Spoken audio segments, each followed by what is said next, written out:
Olá a todos, bem-vindos ao nosso Café Ciência e Fé. Este é o primeiro episódio mais a sério que estamos a publicar e tem um tema muito especial. Todos os anos, por altura da Páscoa, surgem diversas notícias sensacionalistas a pôr em causa a historicidade dos Evangelhos, a vida de Cristo e até mesmo a sua existência.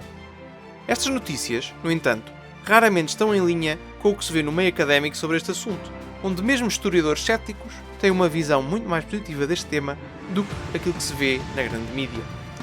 Alguma vez expuseram esta questão? Como é que sabemos se os Evangelhos são de confiança? Que motivos há para os ver como documentos históricos de qualidade? Ora, é precisamente isto que vamos ver hoje no Café Ciência e Fé. Já agora, se a relação da ciência com a fé é algo que vos interessa, não se esqueçam de subscrever ao nosso canal, nas plataformas habituais. Subscrever, pôr gosto e partilhar são tudo formas de nos ajudarem a divulgar e a continuar este podcast. Mas avancemos para o episódio.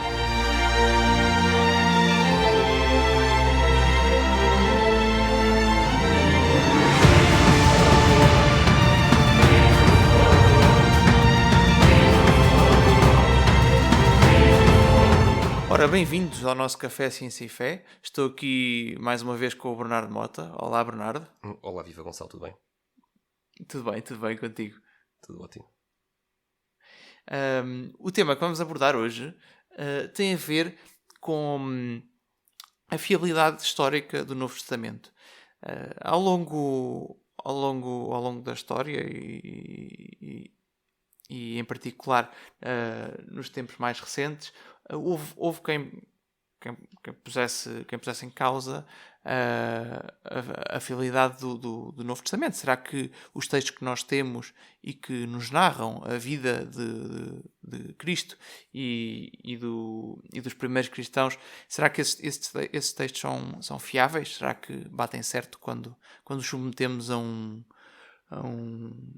escrutínio histórico? Ora, é precisamente este tema que vamos analisar hoje e pronto, fiquem por aqui que já vamos aos detalhes. E como sempre, teremos todo o gosto em receber os comentários de quem nos ouve e as vossas críticas, porque isso permite-nos reunir perguntas e dúvidas e temas para outros episódios, para que isto continue sempre. Exato. Então, a tua perspectiva, Bernardo, sobre este assunto, por aquilo que estivemos a falar, não foi sempre a mesma, não é? Por aquilo que eu entendi, já tiveste várias opiniões e à medida que foste lendo, foste mudando um bocadinho. Não sei se queres... Está a pensar que podíamos talvez começar por aí. Sim, acho que sim. Por uma nota ligeiramente autobiográfica. É um bom ponto de partida, porque na verdade, quer eu, quer tu, em alturas diferentes da nossa vida, interessar-nos por este tema, mas não... Pelo menos no meu caso não foi nem na infância nem na adolescência. Ou seja, eu até a idade adulta eu era um católico nominal, como se costuma dizer. Por isso o meu conhecimento sobre este tema do Novo Testamento ficou-se perdido ali volta dos 15 anos, que foi o último ano em que eu ainda fui à catequese. Por isso não tinha lido nada de jeito sobre este tema no final da adolescência e no início da idade adulta, e por isso a opinião que eu tinha sobre o Novo Testamento era uma opinião, diria eu, que ainda hoje em dia é muito comum. Uma opinião de que há incertezas, há ambiguidades, há muitas dúvidas em relação àquilo que o Novo Testamento contém. E eu fiquei muito surpreendido quando comecei a estudar este tema e comecei a ler os livros mais recentes, escritos por académicos do Novo Testamento. E fiquei surpreendido com o seguinte: enquanto que a opinião que eu tinha e que o comum dos mortais tem é que os textos do Novo Testamento são, de certa forma, lendários ou textos com boas intenções, lições teológicas, não é? Mas que é difícil saber como eram os textos originais, porque eles teriam sido alterados muitas vezes, não é? Eu tinha a ideia de que era difícil chegar ao texto original. Esta minha ideia estava errada, fiquei um pouco surpreendido com isto. Na verdade, descobri que esta opinião do Novo Testamento como textos lendários, com algum fundo histórico, mas lendários, era o consenso académico no final do século XIX, o que é muito interessante. Portanto, os historiadores do Novo Testamento tinham esta ideia do texto bíblico do Novo Testamento como sendo algo lendário, algo folclórico, algo com uma série de distorções e deturpações ao longo do tempo. E quando eu comecei a comprar alguns livros sobre este tema, livros mais recentes, fiquei surpreendido por descobrir que o consenso académico neste começo do século XXI, e é algo que já começa no final do século XX, é que os académicos do Novo Testamento consideram hoje em dia que estes textos são cartas, são biografias antigas, biografias ao estilo das obras clássicas, e são obras repletas de dados históricos, valiosos, como por exemplo nomes, lugares, distâncias, práticas religiosas, datas, etc. E eventualmente algum historiador académico contemporâneo vai descartar como factual as partes miraculosas sobrenaturais, não é? Se esse historiador for agnóstico ou for ateu, isso é normal que assim o faça, não é? Mas eu fiquei surpreendido, não é? Porque há aqui uma mudança quase radical, não é? Entre uma interpretação no final do século XIX, textos quase lendários, para hoje em dia serem biografias antigas, serem sobretudo historicamente precisas, e os académicos praticamente só descartam os episódios miraculosos sobrenaturais se eles não forem cristãos, porque há académicos cristãos que naturalmente não descartam esses detalhes miraculosos e sobrenaturais que encontramos no Novo Testamento. Eu não sei se tiveste um percurso parecido, mas eu comecei a estudar isto tardiamente e fiquei absolutamente abismado com o que descobri. Não, parecido, não sei se foi muito, quer dizer, talvez seja um bocadinho até. Porque eu essencialmente, pronto, eu não sabia muito do assunto, até ter começado a ler algumas coisas sobre isto já na faculdade. E antes disso nunca tinha pensado nisto em grande detalhe. Mas havia um bocado essa ideia, ou seja, essa ideia que estavas a falar daquilo que era o consenso histórico no século XIX, acaba por passar um bocadinho, mesmo que inconscientemente, e portanto eu acho que se calhar tinha as ideias um bocado alinhadas nesse sentido, embora não sei, eu acho que simplesmente nunca tinha pensado muito sobre esse assunto.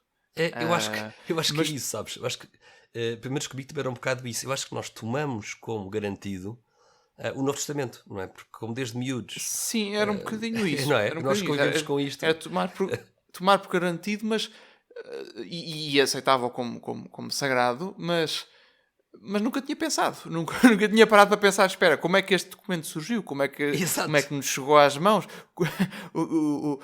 Será que de facto faz sentido aquilo que aqui está escrito e é histórico? Portanto, isto aconteceu mesmo? Portanto, nunca tinha parado para pensar nisso. E quando chegou a altura em que começaram as interrogações, também é a altura em que comecei a ler estas coisas, e fiquei completamente estupefacto quando via a quantidade de evidência que existe para estes documentos, precisamente tendo em conta aquilo que é a maneira como se faz história do mundo antigo, não é? Mas pronto, acho que esses detalhes vamos ver agora durante o episódio, mas sim, nós queremos hoje dar aqui voz às críticas. Vamos aqui listar um conjunto de críticas comuns e vamos comentá-las uma por uma. Sim, vamos pegar um bocadinho naquilo que foram as coisas que fomos descobrindo ao longo do tempo. Quais é que são as objeções para que estes textos sejam fidedignos e porque é que nós achamos que são, não é? No fundo. Mas tu não achas que é espantoso que num país católico ou supostamente católico como Portugal ou ainda é, não achas espantoso que a maior parte das pessoas tenha uma opinião errada acerca do Novo Testamento e também ao mesmo tempo não se cada um, eu falo por mim, não se passem tantos anos da sua vida sem procurar ir ao fundo da questão? Porque na verdade o que eu e tu aqui trazemos, eu falo por mim, Gonçalo, mas eu acho que também não será muito diferente contigo. Não estamos a falar de trazer-vos aqui 30 anos ou 40 anos de trabalho individual, não, até porque eu ainda nem sequer fiz 50 anos, portanto isto para mim, o tema do Novo Testamento foi uma coisa que eu li. Eu não tenho essa idade sequer. Tu nem sequer estás nessa década dos 40, não é? Exato. Exato, ainda não. Por sorte tua, mas a verdade dos factos, menos no meu caso, é que se eu dediquei ao Novo Testamento um total, vá lá, de 2 anos de atenção. Não, 2 anos é comprar 3 ou 4 ou 5 livros aqui e a lê-los nos tempos livres, ou seja, nem sequer é um estudo dedicado, não é? Ou seja, quando a pessoa faz começa no fundo a escavar um bocadinho este tema, é super fácil encontrar boa informação, não é? Desde que a pessoa vá aos livros certos. E é espantoso como é que... Isto não se Até aí fala. nós fizemos esta experiência aqui na preparação para este episódio, até perguntando ao ChatGPT. Sim, é verdade. Fomos ao Foi. ChatGPT ver quais é que são as objeções que esse algoritmo Exato. de inteligência artificial tem, não é? Em relação ao Novo Testamento e quais as respostas do ChatGPT. Por isso aqui fica Foram surpreendentes. aqui fica a promessa para quem tiver a coragem e a pachorra para nos ouvir até ao fim, que vamos terminar este episódio com algumas respostas que vêm diretamente do ChatGPT para verem como esta informação está de tal maneira já abundantemente disponível que só não encontra quem não quer. Só não encontra quem não quer. Então, Gonçalo, vamos aqui começar pela primeira. Eu vou começar então por dar aqui a voz ao cético. E o cético do Novo Testamento vai fazer a seguinte objeção. Vai dizer o seguinte: as únicas referências ao que Jesus disse e fez estão no Novo Testamento. Não há fontes externas ao Novo Testamento que possam corroborar o que o Novo Testamento diz acerca de Jesus. Não é? E por isso, cristãos, não me venham com a Bíblia nem com o Novo Testamento, porque essa fonte não é imparcial. Como é que nós pegamos nesta primeira objeção? Bom, aqui há várias coisas que nós podemos pegar, não é? Em primeiro lugar, há a questão de que o Novo Testamento não veio, não desceu do céu Já bonitinho e encadernado, pronto a utilizar, não é? Ou seja, no Novo Testamento nós encontramos vários textos, encontramos evangelhos, encontramos cartas, e encontramos o Apocalipse, que acaba por ser um género um bocado à parte, mas encontramos vários tipos de texto. Isto são textos que circulavam no primeiro século e que a cada altura foram compilados pela Igreja, não é? E portanto acabam por, apesar de nós hoje termos esses textos encadernadinhos e bonitos num só livro, com a mesma lombada, eles são, na realidade, os diferentes textos que lá estão são fontes independentes, ou pelo menos a da altura eram surgiram como tal, não é? Surgiram como tal, mesmo que possam ter utilizado materiais comuns ou algo desse género, e são temas que se discutem, não é? Mas em geral podem-se considerar fontes independentes, mesmo que algumas coisas sejam comuns. Sim, e eu aproveitaria para pôr aqui para juntar aqui um detalhe de conhecimento factual acerca da compilação dos textos do Novo Testamento como uma coleção, não é? como uma coletânea.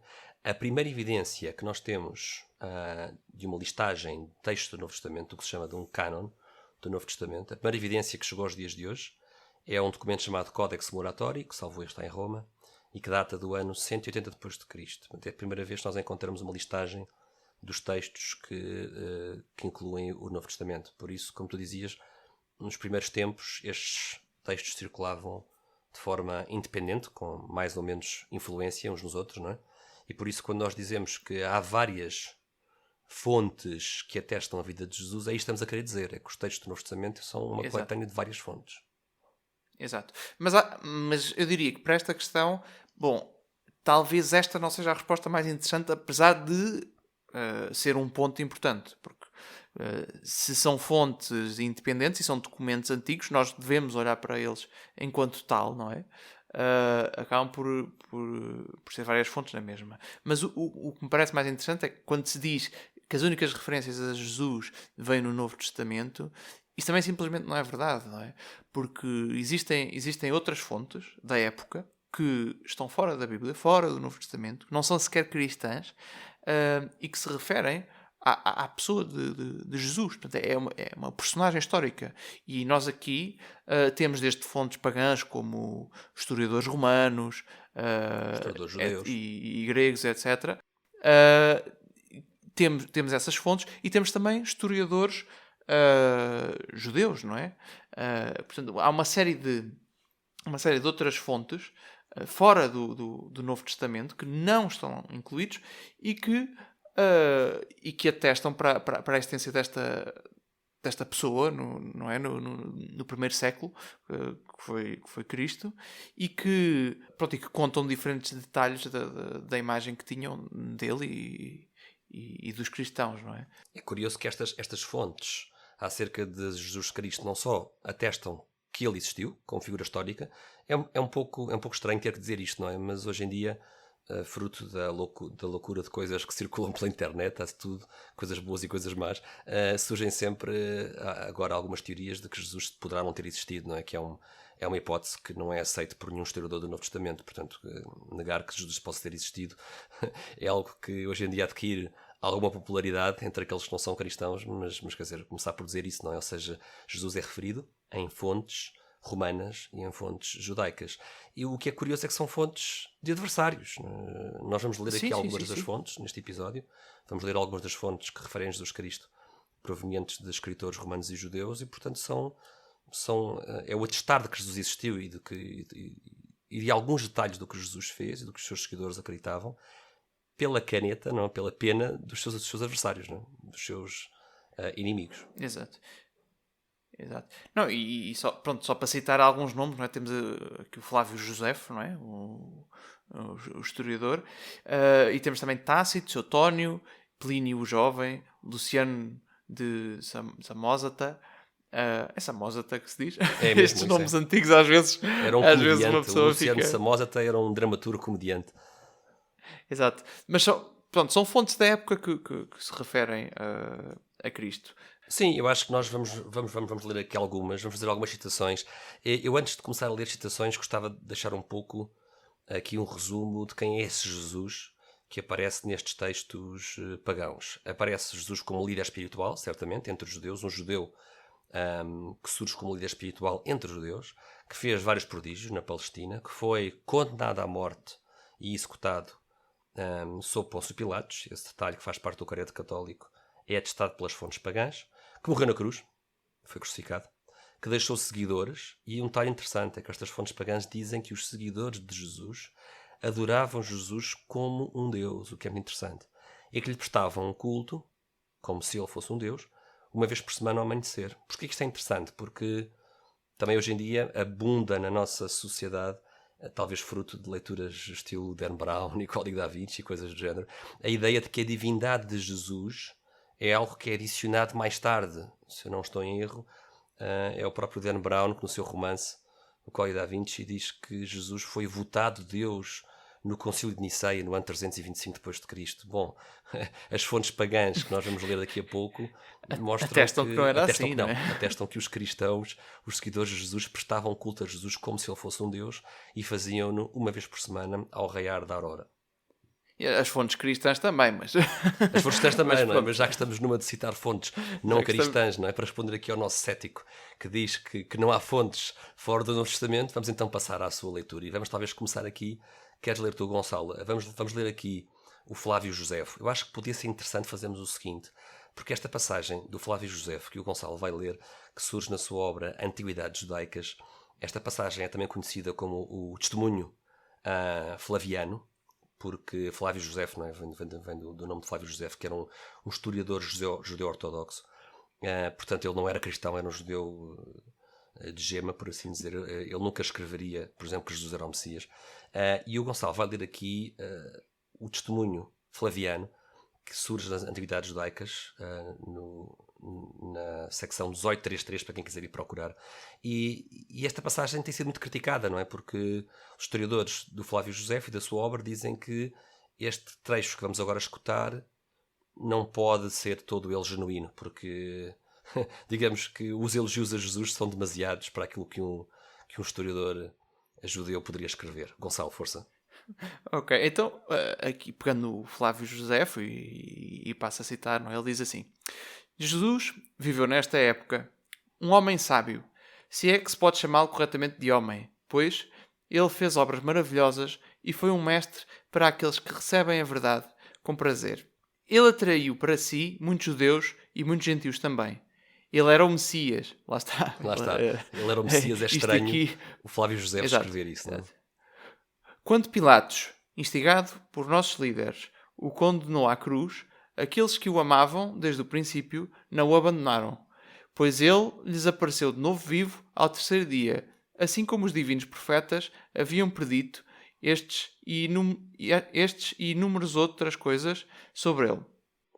A tribo dos cristãos assim chamada em sua homenagem, sobrevive até aos dias atuais. Portanto, e aqui o que os historiadores contestam, que não é genuíno, que foi adicionado posteriormente, são as passagens em que supostamente Flávio José diria, se é que se pode chamá-lo corretamente de homem, né? Que parece que Flávio José vem sugerir que Jesus seria um Deus, o que é uma coisa que um judeu ortodoxo não afirmaria. Como tu disseste, Gonçalo, ele era o Messias. Esta parte também não pode ser genuína de Flávio José.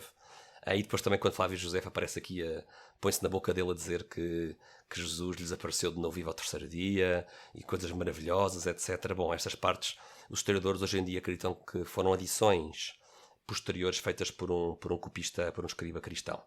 E eu, se calhar agora então, acho que vale a pena reler apenas este trecho do Flávio Josefo, depois de nós purgarmos as partes polémicas. E o que sai é isto. Jesus viveu nesta época, um homem sábio. Ele fez obras maravilhosas. Foi um mestre para aqueles que recebem a verdade com prazer. Atraiu para si muitos judeus e muitos gentios também. Quando Pilatos, instigado pelos nossos líderes, o condenou à cruz, aqueles que o amavam desde o princípio não o abandonaram. A tribo dos cristãos, assim chamada em sua homenagem, sobrevive até aos dias atuais. Esta é a reconstrução que o historiador do Novo Testamento, John P. Meyer, faz acerca desta passagem do Flávio Josefo na sua obra A Marginal Jew. E é uma passagem muito menos polémica, não é? Já não está carregada das conotações que um cristão colocaria acerca de Jesus. Se bem que aqui também ia dizer que aqui é um bocado as outras passagens que nós temos de fontes pagãs não sofrem deste sim, esta aqui foi problema. Mesmo... Portanto, esta aqui é uma em particular que polémica, muito polémica e conhecida por ser polémica. Que é polémica. Mas mesmo assim lá está, o historiador não a abandona, não é? Um historiador vai à procura daquilo que são adições posteriores e tenta hipotetizar um texto original. Não é necessário desistir desta referência do Flávio Josefo. Mas temos aqui mais Flávio Josefo, não é? Vamos passar agora para outro trecho das Antiguidades Judaicas e é muito curioso ver aqui o historiador judeu Flávio Josefo a comentar as circunstâncias em torno da condenação à morte de Tiago, um dos apóstolos. Então ele diz assim: Confestes morto e Albinos apenas a caminho. Eles davam nomes incríveis às pessoas. Ananus pensou que agora tinha uma boa oportunidade para agir. Reuniu um sinédrio judiciário e trouxe perante ele Tiago, o irmão de Jesus, que se chamava Cristo, e alguns outros. E depois de condená-los como infratores da lei, entregou-os para serem apedrejados. Portanto, parece que este Ananos é o líder do sinédrio. Mais uma referência, não é? Portanto, temos aqui uma referência que fala de... Lá está, fora do Novo Testamento, e que fala de Tiago, que chama irmão de Jesus, mas pronto, aqui sabemos que o termo irmão... no contexto judaico não significa necessariamente aquilo que nós hoje irmão de sangue, pode representar um familiar de uma família mais alargada, não é? E fala de Tiago, que era apóstolo, não é? E fala de Cristo também. Portanto, temos aqui uma referência externa. E para dar aqui um bocadinho mais de contexto, quem é este Tiago? Este Tiago apóstolo foi quem ficou a liderar a comunidade cristã em Jerusalém, porque São Pedro foi para Roma, onde viria a morrer, e Tiago fica em Jerusalém. Por isso era a figura mais importante da igreja nascente em Jerusalém. E temos aqui um episódio absolutamente dramático, não é? Em que este Tiago, líder da igreja cristã em Jerusalém, é condenado à morte por este Ananos, que seria talvez o chefe do Sinédrio, e é condenado à morte e é apedrejado. E, portanto, o Flávio Josefo retrata aqui as circunstâncias e, mais uma vez, não só uma evidência de que Jesus claramente existiu como figura histórica, mas também do líder da igreja cristã em Jerusalém, do Tiago, do seu apóstolo. Sim, e daquilo que era a vida dos primeiros cristãos. Sim, não é? Exatamente. Eram perseguidos que não durou muitos anos para muitos dos apóstolos. Foram poucos os que chegaram à terceira idade. Exato. Aliás, se eles estavam a inventar esta história, não tiveram muito a ganhar com isso, não é? Claro. Em termos mundanos. Exatamente. Então, mas agora vamos passar para fontes pagãs, não é? Porque apesar de tudo, Flávio Josefo era judeu, não é? Sim, e portanto estava ali dentro daquele daquele contexto. E aqui dava jeito, dava jeito. Era engraçado também olharmos para aquilo que é a visão do Império que estava na altura a ocupar aquele território, não é? Portanto, será que este evento teve repercussões fora da Judeia? Sim. Sabemos que sim, não é? Mas vamos aqui ver Cornélio Tácito. O historiador romano. Se queres ler agora. Sim, o historiador romano. Isto é dos anais históricos do Tácito. É uma obra que datará da segunda década depois de Cristo. E é muito interessante ver. Tácito vai comentar o que aconteceu cerca de 50 anos antes, na década de 60, quando o imperador Nero, como é bem sabido, tudo indica que pegou fogo a Roma, por motivos artísticos, e culpou os cristãos do incêndio de Roma. E isto era sabido, e não é só uma questão, isto não é só algo que aparece nos grandes épicos de Hollywood, não é, do século XX. Isto é mesmo verdade, pelo menos é o que os historiadores romanos dizem que aconteceu. Portanto, cerca de 50 anos depois dos acontecimentos, Tácito está a comentar estes atos de Nero, e o Tácito sabe perfeitamente, eu tenho a noção de que Nero usou os cristãos de Roma como voto expiatório. Então eu vou passar a citar o Cornélio Tácito. Encontra-se isto também, já agora, quem quiser procurar a referência, na secção 15.44 dos Anais de Tácito. Mas todos os esforços humanos, todos os presentes pródigos do imperador e as propiciações dos deuses não baniram a sinistra crença de que a conflagração, o incêndio, foi resultado de uma ordem. E infligiu, portanto, Nero, as mais requintadas torturas a uma classe odiada pelas suas abominações, chamados de cristãos pela população. Christus, de quem o nome teve origem, sofreu a pena extrema durante o reinado de Tibério, nas mãos de um dos nossos procuradores, Pôncio Pilatos. Mais uma vez a confirmação daquilo que diz a doutrina católica, né? Pôncio Pilatos foi quem? Pôncio Pilatos, a figura histórica que vemos nos Evangelhos. É curioso também, já agora um parênteses, que durante alguns anos, há muito tempo atrás, no século XIX, século XX, no princípio do século XX, havia historiadores que duvidassem, porque não encontravam evidências de quem era este Pôncio Pilatos, evidências arqueológicas. Depois descobriu-se uma inscrição na pedra com o seu nome, na Cesareia Marítima, o que é interessante. Mas continuando, durante o reinado de Tibério, nas mãos de Pôncio Pilatos, e uma superstição muito perniciosa, para já controlada, irrompeu novamente não apenas na Judeia, a primeira fonte do mal, mas também em Roma, onde todas as coisas horríveis e vergonhosas de todas as partes do mundo encontram o seu centro e se popularizam. Ou seja, tudo o que há mal nas províncias vem parar à capital. Não é? Assim, Exato. continua ele, primeiro foi feita a prisão de todos os que se declararam culpados. E depois, com base na sua informação, uma imensa multidão foi condenada. Não tanto pelo crime de incendiar a cidade, diz Tácito, mas pelo ódio contra a humanidade. Portanto, a condenação à morte destes cristãos foi o crime de que eram culpados era, dizem os romanos, ódio contra a humanidade. Zombarias de todo tipo foram destinadas às suas mortes. Os cristãos foram cobertos com peles de animais, foram dilacerados por cães e morreram, ou foram pregados em cruzes, ou foram condenados às chamas e queimados, para servir de iluminação noturna quando a luz do dia terminava. Nero ofereceu os seus jardins para o espetáculo. E estava também a exibir um espetáculo no circo, enquanto o imperador se misturava com as pessoas em trajes de condutor de carro, ou estava ele mesmo em cima de um carro. Portanto, o Nero era um dos protagonistas desta pantomima. Assim, mesmo para com criminosos que mereciam punição extrema e exemplar, surgiu um sentimento de compaixão. Podemos imaginar que seria entre a população. Pois não era como parecia para o bem público, portanto, que eles tinham sido condenados à morte, mas para saciar a crueldade de um homem, que estes cristãos estavam a ser destruídos. Portanto, o Tácito, não é, tem a noção de que tudo isto é uma mise-en-scène do imperador Nero, não é? Isto não é provavelmente uma punição justa, ao ponto de que a população começa a sentir um sentimento de compaixão. Isto é dramático, não é? Não só porque atesta a origem deste movimento cristão neste Cristo, que foi condenado à morte de Pôncio Pilatos, não é? Como ainda por cima atesta os horrores da perseguição de Nero aos cristãos na década de 60. Isto é absolutamente arrepiante, esta passagem. É mesmo. Mas pronto, exato, como dizias, faz as duas coisas, não é? Portanto, por um lado é uma fonte externa da existência e da vida de Cristo, e de um detalhe essencial, a sua morte sob Pôncio Pilatos, e daquilo que viveram os primeiros cristãos. Vamos passar para mais uma citação. Vamos continuar nos historiadores romanos. E temos agora aqui o historiador Suetónio, que é quem escreveu a célebre obra dos 12 Césares, da vida dos 12 Césares. E no seu capítulo 15, que é a vida do Imperador Nero, vamos ver o que é que o Suetónio nos tem para dizer. Gonçalo, força. Então, durante o seu reinado, muitos abusos foram severamente punidos e reprimidos, e não menos novas leis foram feitas.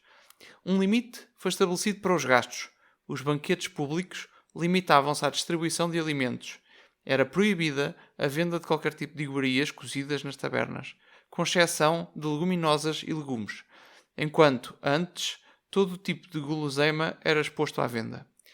A punição foi infligida aos cristãos, uma classe de homens dada a uma superstição nova e perniciosa. Ele pôs fim aos desvios dos condutores de carros, que por imunidade de longa data reivindicavam o direito de andar à solta e divertir-se, trapaceando e roubando o povo. Os atores patonímicos e os seus partidários foram banidos da cidade. Portanto, pronto, aqui tirado da vida dos Césares, não é? Mais uma referência aos cristãos, não é? É interessante como ele coloca isto quase como uma nota de rodapé, não é? Ele está aqui no fundo a dizer que o Nero impôs uma série de punições duras, não é? Controlava o tipo de comida que se vendia, não é? Pelos vistos o Nero não gostava muito de coisas doces, não é? Queria proibir as guloseimas, mas, ou seja, o Suetónio está a discorrer acerca destes decretos autoritários do Imperador Nero e as proibições que ele fez, não é? E ele mistura no meio do nada, no meio deste Nero que quer acabar com os artistas de circo, por assim dizer, com os condutores de carros do circo e que andam a fazer estragos na cidade e a trapacear e roubar o povo. No meio disto tudo, Nero, não é? Esse justo imperador, de acordo com o Suetónio, no fundo, infeliz também esta punição aos cristãos. Ele fala aqui nos cristãos quase assim de raspão, não é? E no fundo escreve-os como uma classe de homens. É uma menção muito leve, mas que mostra que existiam e que eram conhecidos. Sem dúvida. A punição Aqui foi infligida aos cristãos, uma classe de homens dada a uma superstição nova e perniciosa. Não é? É super interessante reparar este aspecto do pernicioso. E porquê que os romanos achavam que os cristãos eram tão perniciosos? Porque eles eram homens de um só Deus que se recusavam a venerar o imperador como Deus. Esse era um dos principais problemas. Exato. O problema deles, eles até costumavam ser bastante permissivos com outras religiões, não é? Desde que pronto, podia ser mais um Deus no panteão, eles não se importavam, mas o imperador tinha que ser adorado como Deus também. Respeitinho que o imperador era muito bonito, não é? Exato. Isso os cristãos não faziam, não é? E levavam com as consequências, não é? Temos mais Suetónio, não é? Temos mais um bocadinho de Suetónio. Desta vez uma nova referência aos cristãos no capítulo 25, sobre a vida do Imperador Cláudio. E esta é uma frase muito pequenina. Sim, uma frase pequenina. Ele diz basicamente: visto que os judeus constantemente causavam distúrbios por instigação de Cresto, aqui ele pronto, não diz bem o nome, não é? Mas pronto, mas mas compreende-se, não é? Ele expulsou-os de Roma. No fundo, há aqui esta ideia de que os cristãos em Roma, não é, causam distúrbios e são instigados por este Cresto. Quase que até quando se lê isto, quase que parece que este Cresto ainda estava no ativo, não é? De acordo com o Suetónio, não é? Sim. Um pouco estranha esta passagem. Mas mais uma vez é uma segunda referência a Jesus Cristo na obra do Suetónio. E temos aqui mais uma. Eu acho que esta é uma passagem longa, mas que merece que lhe dedicamos algum tempo. Vamos ler uma carta do Plínio Jovem, uma carta que está datada do ano 112 depois de Cristo, e Plínio está a escrever ao Imperador Trajano a pedir-lhe conselhos. O Plínio Jovem está no seu cargo de governo atribulado com os acontecimentos dos cristãos e não sabe muito bem se está a fazer o que deve fazer, porque ele quer ser justo para com os cristãos, quer castigá-los, e então pede o conselho ao Imperador Trajano para saber como lidar com os cristãos. E é super interessante, porque o Plínio Jovem vai-nos trazer detalhes muito, muito valiosos acerca das práticas cristãs destes primeiros tempos. Então vamos ler Plínio Jovem na sua carta ao Imperador Trajano. É minha prática, meu senhor, referir-lhe todos os assuntos sobre os quais estou em dúvida. Pois quem pode melhor orientar a minha hesitação ou informar a minha ignorância? Eu nunca participei de provações de cristãos, portanto não sei quais os delitos que a prática poderia investigar e em que medida. E eu nem hesitei, nem um pouco, quanto a se deveria haver ou não alguma distinção por causa da idade, ou nenhuma diferença de tratamento entre os muito jovens e os mais maduros. Se o perdão deve ser concedido pelo arrependimento, ou se um homem já foi cristão, não lhe faz bem deixar de sê-lo, e se o próprio nome, mesmo sem ofensas, ou apenas a ofensas associadas ao nome, devem ser punidas. Entretanto, no caso daqueles que me foram denunciados como cristãos, observei o seguinte procedimento. Interroguei-os para saber se eram cristãos. Aqueles que confessaram, eu interroguei uma segunda e uma terceira vez, ameaçando-nos de punição. Aqueles que persistiam, mandei executar. Pois eu não tinha dúvidas de que, qualquer que fosse a natureza do seu credo, a teimosia e a obstinação inflexível certamente merecem ser punidas. Havia outros possuídos da mesma loucura, mas por serem cidadãos romanos, assinei uma ordem para que fossem transferidos para Roma. Logo as acusações se espalharam, como geralmente acontece, por causa do processo em andamento, e vários incidentes aconteceram. Um documento anónimo foi publicado contendo os nomes de muitas pessoas. Aqueles que negavam ser ou terem sido cristãos, quando invocavam os deuses em palavras ditadas por mim, ofereciam oração com incenso e vinho à vossa imagem, tal imperador, que o mandei trazer para este fim, junto com estátuas dos deuses, e além disso amaldiçoando Cristo, atos nenhum dos quais diz se aqueles que são realmente cristãos podem ser forçados a fazer. Eu estava a fazer aqui um teste da verdade, não é? Os cristãos. Estes então, estes Exato. que juraram aos deuses e que ofereceram orações aos deuses, não é? Estes então eu dispensei. Outros, nomeados por informantes, declararam-se cristãos, mas depois negaram, afirmando que tinham sido cristãos, sim, mas deixaram de ser. Uns 3 anos ou antes, ou até alguns muitos anos, até alguns 25 anos. Todos adoraram a vossa imagem e as estátuas dos deuses e amaldiçoaram a Cristo. Portanto, todos estes que foram libertos, não é? Eles afirmaram, no entanto, que a soma e a substância da sua falta ou do seu erro foi que eles estavam acostumados a encontrar-se num dia fixo, antes do amanhecer, e cantar responsivamente um hino a Cristo como um Deus. Super interessante, ou seja, no fundo, quem está aqui a repudiar a sua fé cristã antigamente, dizem que o único crime, o único erro que eles fizeram foi, volto a citar, que eles estavam acostumados a encontrar-se num dia fixo, antes do amanhecer, e a cantar responsivamente um hino a Cristo como a um Deus. E continua ainda, o que é que eles faziam mais também, os cristãos? E a comprometer-se por juramento, não para fazer algum crime, mas para não cometer fraude, para não cometer roubo ou adultério, para não falsificar a sua confiança, para não se recusarem a devolver a confiança quando eram pedidos para o fazer. E quando terminava este interrogatório, não era o seu costume partir, quando terminavam estes encontros, era o seu costume os cristãos partirem e reunirem-se novamente para participar da comida. Portanto, havia uma refeição comum. Mas comida comum inocente, diz o Plínio. Mesmo isso, afirmaram, deixaram de fazer depois do meu decreto, pelo qual, de acordo com as suas instruções, eu tinha proibido associações políticas. Por isso eu julguei ainda mais necessário descobrir qual era a verdade, torturando 2 escravas chamadas diaconisas. Mas não descobri nada além de superstição depravada e excessiva. Por isso eu adiei a investigação e apressei-me a consultar-vos, pois o assunto pareceu merecer consultar-vos, especialmente por causa do número de pessoas envolvidas. Pois muitas pessoas de todas as idades, todos os níveis, interessante este detalhe, todos os níveis sociais, e também de ambos os séculos, não é, estarão e estão em perigo. Pois o contágio dessa superstição espalhou-se não só para as cidades, mas também para as aldeias e fazendas, para o campo. Não é? Mas parece possível verificar e curar este problema. Certamente é bastante claro que os templos, que estavam quase todos desertos, começaram a ser frequentados. Ou seja, no fundo, os templos pagãos estavam a ficar desertos, não é? Toda a gente estava a tornar-se cristã. Mas graças a este decreto do Plínio, na região dele, começaram a ser frequentados outra vez os templos pagãos e os ritos religiosos foram restabelecidos. Há muitos que estavam negligenciados, estão a ser retomados. E que todos os lugares estão a chegar animais de sacrifício para os quais até agora muito poucos compradores podiam ser encontrados. Portanto, está outra vez a ser restabelecida a economia do culto pagão, felizmente, diz o Plínio. Portanto, é fácil imaginar o quanto uma multidão de pessoas pode ser reformada se houver uma oportunidade de arrependimento, se lhes for oferecida uma oportunidade para se arrependerem.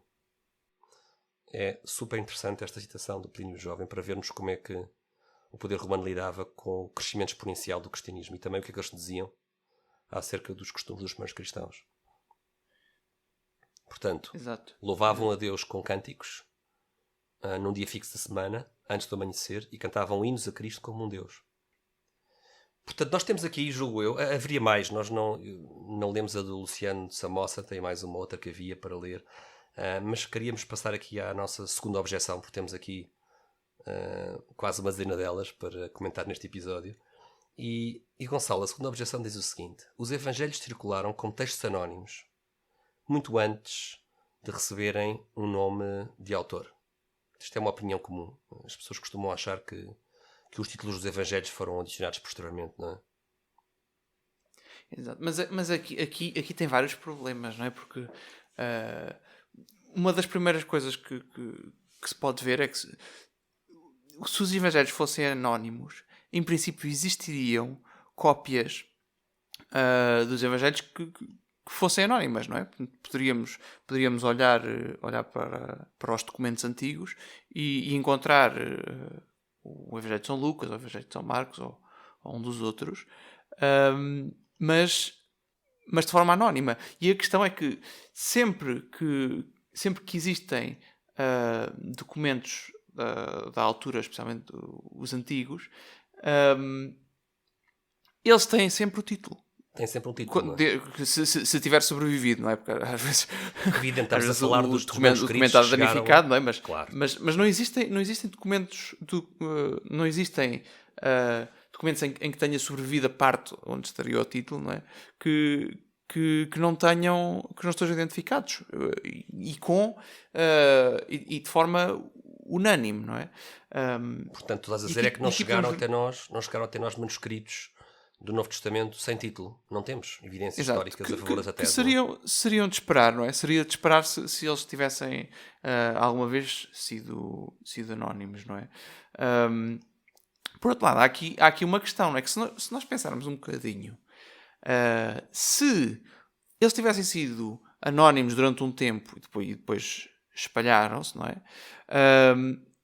E a dada altura tivessem querido dar-lhes um título, não é? Seria estranho que em cantos opostos do Império Romano, onde eles já estavam espalhados, toda a gente resolvesse de forma unânime dar o mesmo título. Exatamente. Ou seja, porque é que toda a gente chama aquele Evangelho o Evangelho de São Mateus, não é? Certo.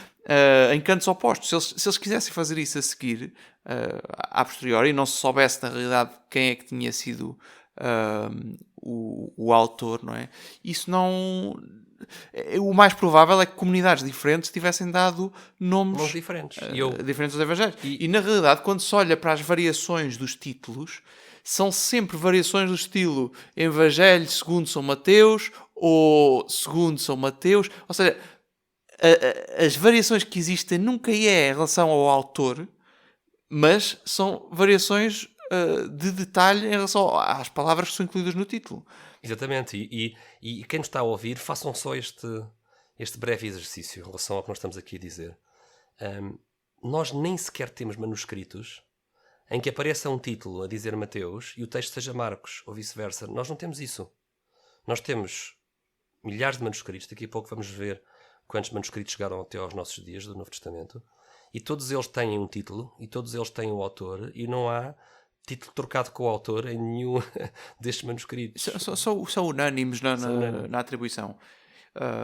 E há aqui outro ponto que também, se pensarmos, não faz muito sentido, não é? Porque, por exemplo, nós conhecemos, olhando para daquilo que se sabe da vida dos autores, não é? Nós sabemos que Mateus e João eram apóstolos, mas Marcos e Lucas não faziam parte dos 12, não lidaram ou não faziam parte desse grupo dos apóstolos, não é? E se nós temos um texto anónimo e queremos inventar um autor para ele de forma a dar-lhe autoridade, nós não daríamos o nome de São Lucas ao Evangelho. Sim, não é? Lucas ou de Marcos. Diríamos que era claro.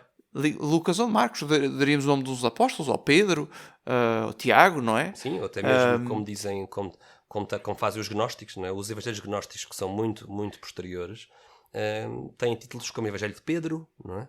Ou Evangelho de Tomé, Evangelho de Maria Madalena, não é? Porque no fundo estão a querer dar-lhes credibilidade. Exato, isso é uma questão.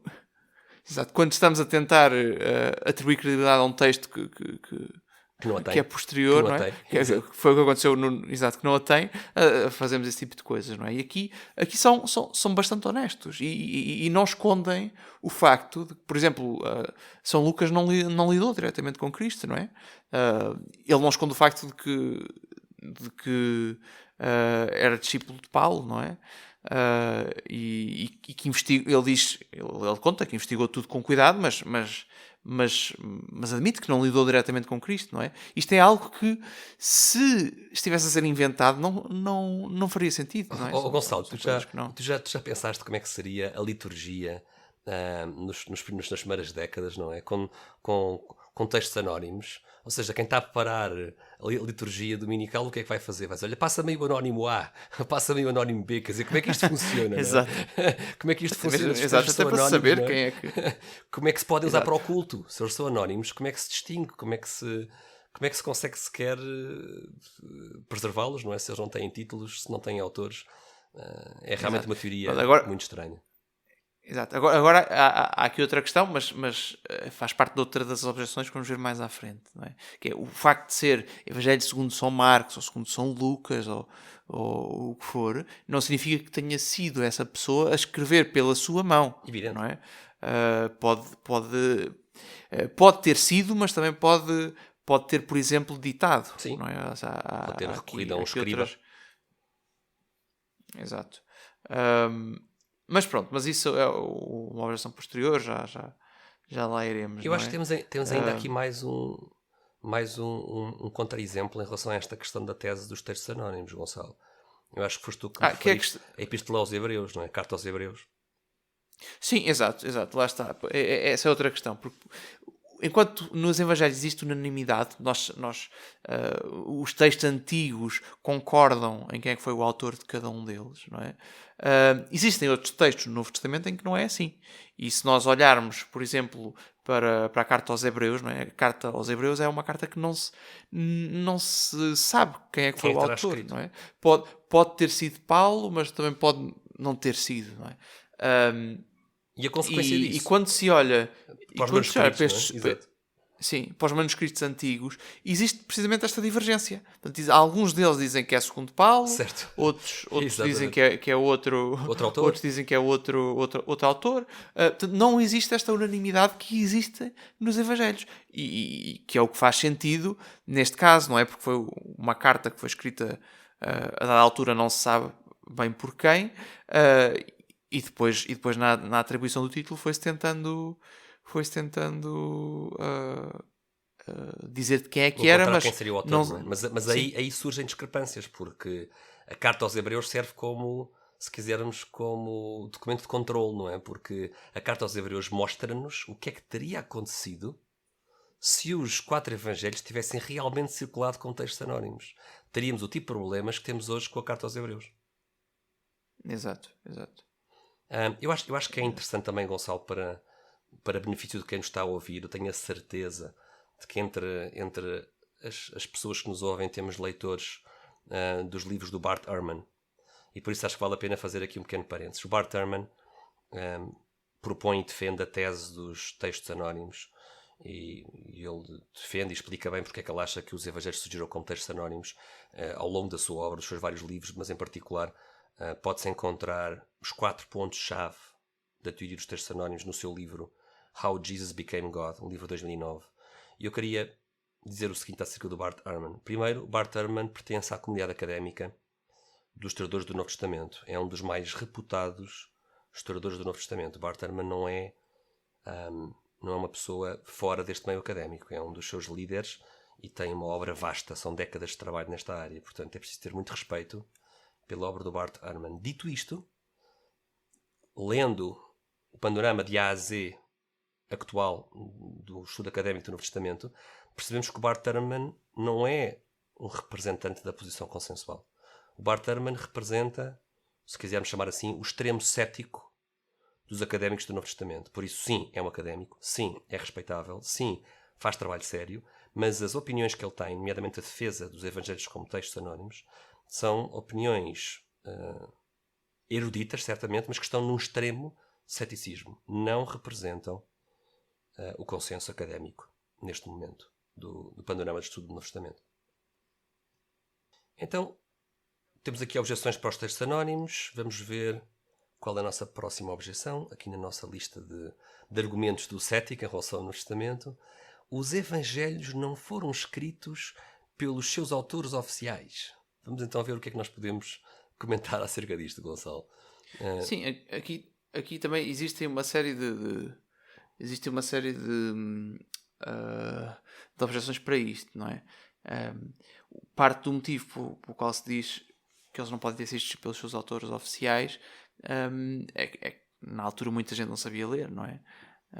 Mas nós, para já, o facto de muita gente não saber ler e escrever não significa que eles não soubessem, não é? Alguns deles, a maior parte se calhar não sabia, mas nós sabemos, por exemplo, que Mateus era cobrador de impostos e pela natureza da sua profissão, ele quase de certeza que tinha que saber ler e escrever, senão como é que trataria de fazer as contas? E provavelmente no caso de Mateus, como tu dizes bem, mais do que uma língua, se calhar, não é? Mais do que a língua. O latim, sim, que era a língua do poder político, caso dele, não é? O aramaico, que era a língua do povo, o grego, que era a língua do comércio. Dele. Estas 3 línguas, se calhar, o Mateus dominaria as 3. Portanto, ele provavelmente, pelo menos o aramaico e o grego, ele devia saber, não é? Porque era a língua do comércio local e imagino que o latim também, mas pronto, é especulação, mas são coisas que fariam sentido e seriam necessárias, não é? Para a profissão que ele desempenhava, não é?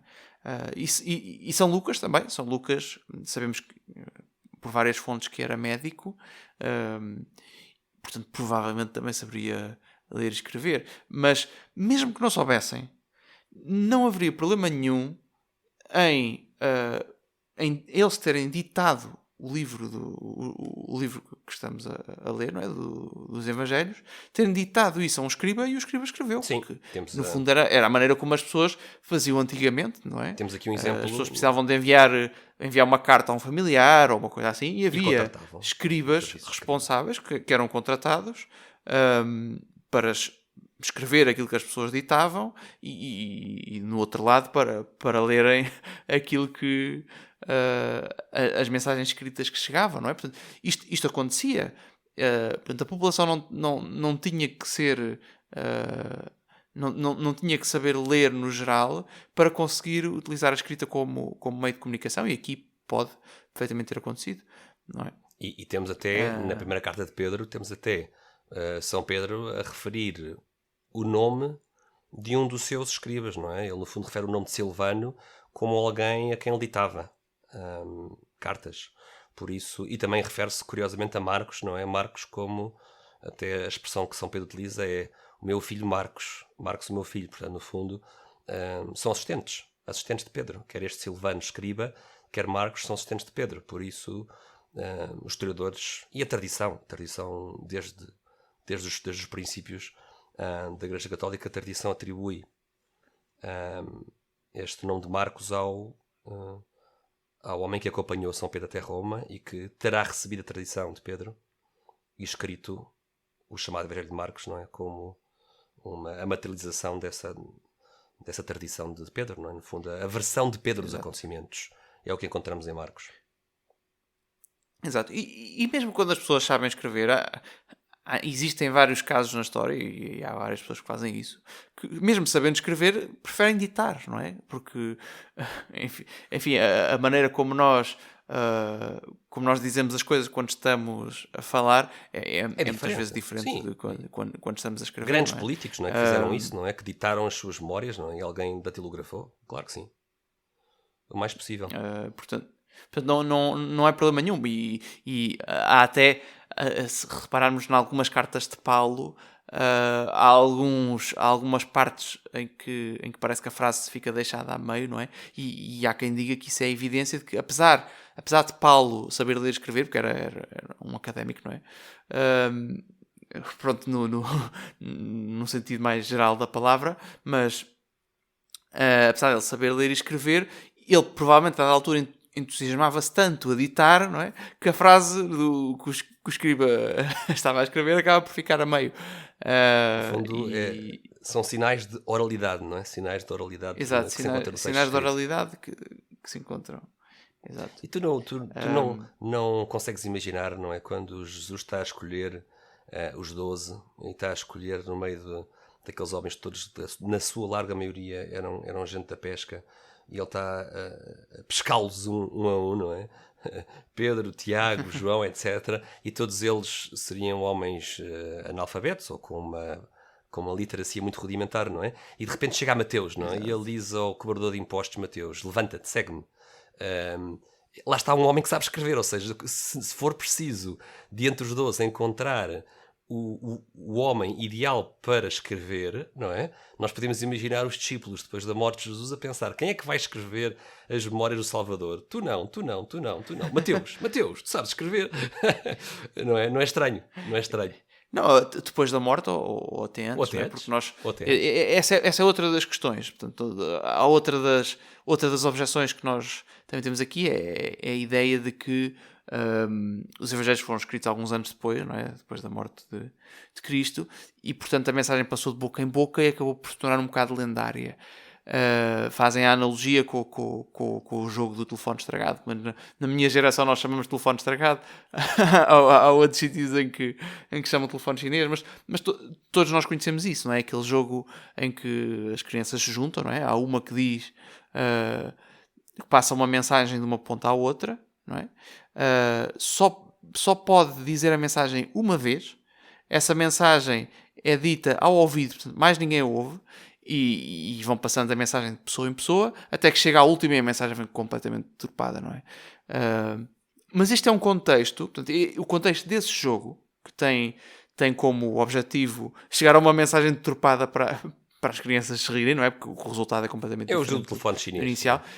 É um contexto completamente diferente daquilo que temos aqui, em que temos uma série de alunos que seguem durante 3 anos um professor e que estão constantemente não só a ouvir várias vezes a mensagem e a aprendê-la, não é? Como a validarem uns com os outros se aquilo que estão a dizer é correto. Exatamente. E nesse contexto, era normal na altura, como é normal hoje, não é? Quando os alunos estão na escola a ouvir as aulas dos professores, tomam notas, não é? E desse ponto de vista era perfeitamente natural que se tinham alguém que ainda por cima saberia escrever, não é? São Mateus, que estando ele presente, que ele tivesse tomado notas das coisas que Cristo diria. Pronto, há algumas teorias em relação a fontes iniciais para os evangelhos que são discutidas, não é? Mas uma das possibilidades é essa, não é? Que São Mateus tenha tomado notas e que depois essas notas tenham servido não só para o evangelho dele, como para alguns dos outros, não é?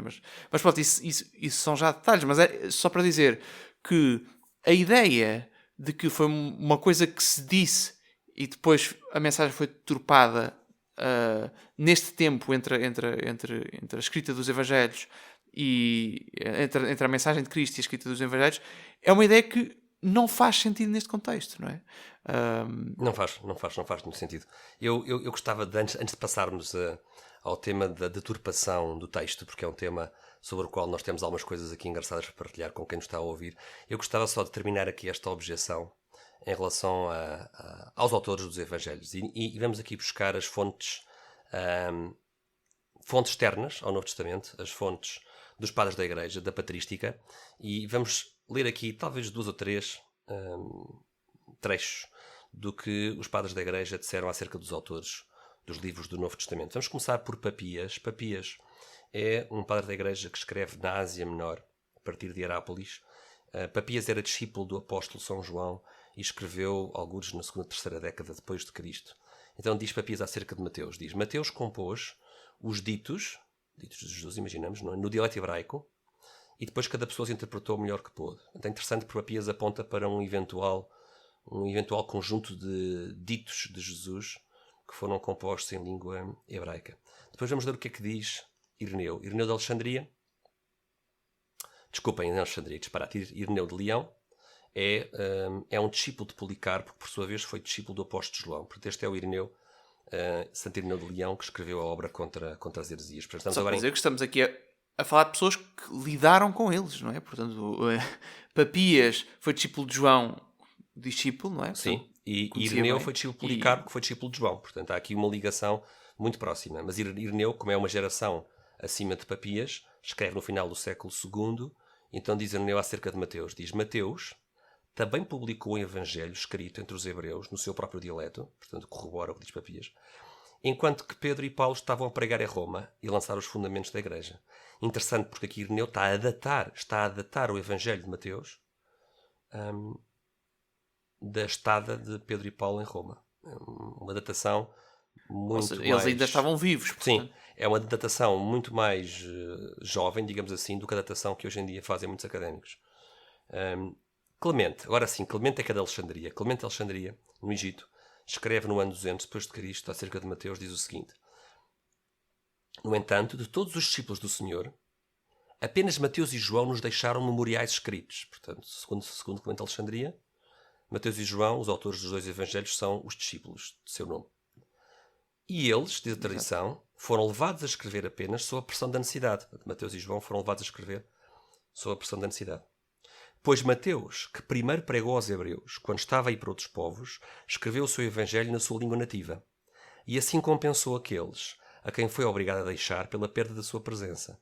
Isto é muito interessante, portanto, porque Clemente de Alexandria parece explicar aqui um enigma que ainda hoje em dia dá origem a rios de tinta. Este enigma não está provavelmente resolvido de forma definitiva, não é? Mas Clemente comenta, por um lado, uma primeira pregação em língua hebraica feita por Mateus, e depois uma escrita do Evangelho, diz Clemente, na sua língua nativa, que será o Evangelho grego de Mateus, que hoje em dia nós utilizamos.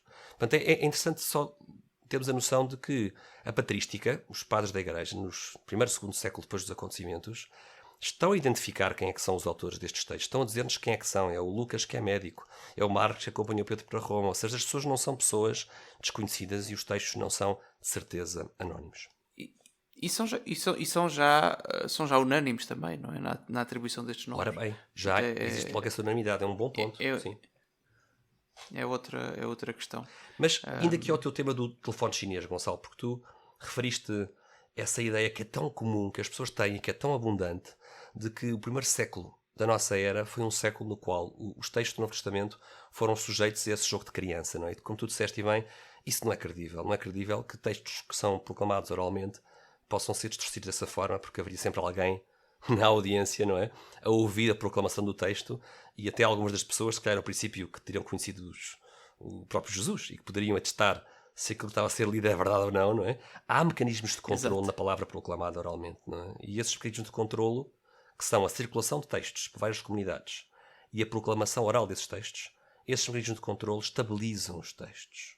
E quando se propaga uma doutrina, Gonçalo, como é que tu podes introduzir alterações, não é? Ou seja, quando de repente se coloca Jesus a dizer algo, como é que depois se vai contradizer o que Jesus disse, não é? Ou dizer algo diferente do que aquilo que Jesus disse, não é?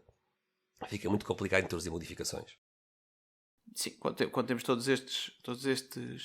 Porque é uma diferença fundamental entre esse jogo e o contexto em que os evangelhos foram inicialmente...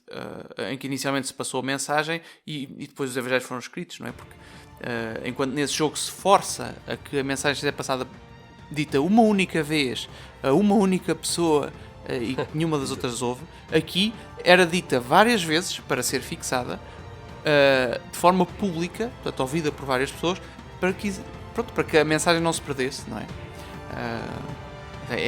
É uma das grandes diferenças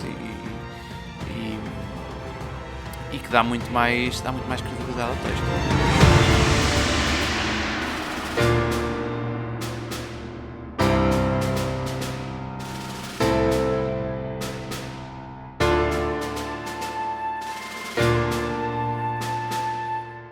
Por hoje é tudo, esperamos que tenham gostado desta primeira parte.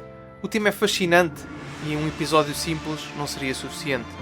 Por isso mesmo, tivemos que partir o tema em 3 partes. Esta semana, focámos nas evidências extrabíblicas para Cristo e no conhecimento dos autores dos Evangelhos. Em breve, lançaremos a segunda parte, onde vamos analisar argumentos mais estatísticos, desde o número de manuscritos a detalhes da autenticidade dentro do texto. Teremos, depois, uma terceira parte, onde veremos as objeções compiladas pelo ChatGPT, conforme prometemos no início deste episódio. Não deixem de consultar os nossos recursos adicionais, em especial o livro do Brant Pitre, The Case for Jesus, que deixamos na descrição. E para não perderem estas e outras atualizações, não se esqueçam também de subscrever ao nosso podcast do Café Ciência e Fé. Temos vários novos episódios a sair. Ponham um gosto e partilhem com os vossos amigos. Esperamos por vocês e até uma próxima.